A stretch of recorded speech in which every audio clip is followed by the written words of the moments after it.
Mohon maaf Pak Presiden, saya harus menyatakan Anda mulai jahat sama rakyat.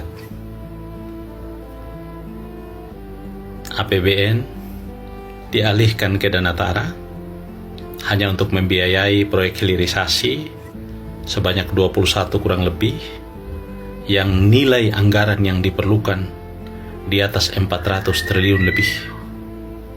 Mulai dari hilirisasi gas, besi, nikel, dan lain-lain. Dan itu Anda prioritaskan. Sementara CASN dan P3K Anda undurkan pengangkatannya di tahun 2025 dan 2026. APBN Anda gunakan untuk membiayai proyek-proyek strategis. Mohon maaf, sekali lagi saya katakan, yang menguntungkan pejabat-pejabat yang ada di lingkungan sekitar dan kebijakan yang dibuat oleh mereka. Menguntungkan mereka. Bisa jadi Anda pun diuntungkan Pak Presiden. Sementara kepentingan kurang lebih 2 juta rakyat Indonesia yang menanti nasibnya diangkat sebagai CASN dan P3K, Anda pending. Saya harus mengatakan Anda jahat Pak Presiden. Saya berharap, sekali lagi saya berharap Bapak menjadi presiden yang baik buat Indonesia.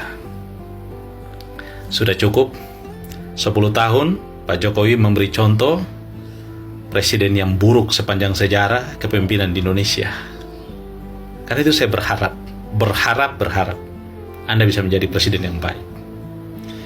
Betapa sadisnya kebijakan ini. Karena kenapa?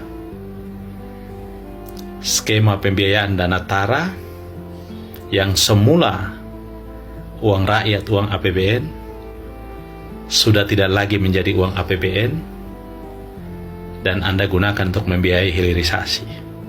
Semestinya Pak Presiden, proyek hilirisasi ini gunakan saja skema pembiayaan swasta dan libatkan investasi asing.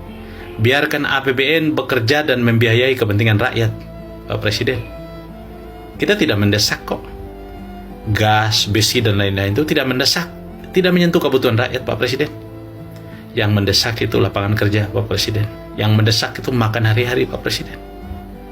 Yang mendesak itu kesehatan gratis, Pak Presiden. Yang mendesak itu pendidikan gratis, Pak Presiden. Yang mendesak itu putaran ekonomi, Pak Presiden, agar daya beli masyarakat meningkat, Pak Presiden. Itu yang mendesak, Pak Presiden.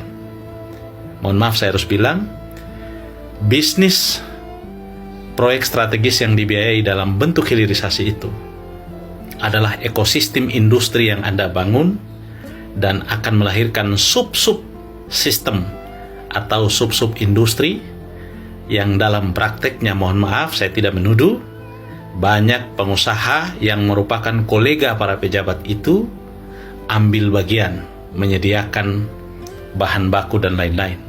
Dan mohon maaf, kebijakan itu hanya menguntungkan pejabat dan sekitarnya. Padahal negara bisa menggunakan mekanisme pembiayaan dengan cara lain tanpa membebankan itu kepada rakyat, tanpa membebankan itu kepada APBN. Sayangnya APBN yang tadinya masuk dalam keuangan negara sudah Anda pindahkan ke Dana Tara dan kemudian membiayai hilirisasi.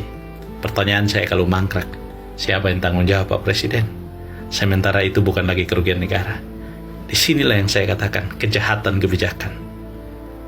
Kita mau seperti apa Pak Presiden? Saya berharap Bapak Presiden bisa menyadari ini dan mengevaluasi kebijakannya untuk perbaikan Indonesia ke depan Pak Presiden.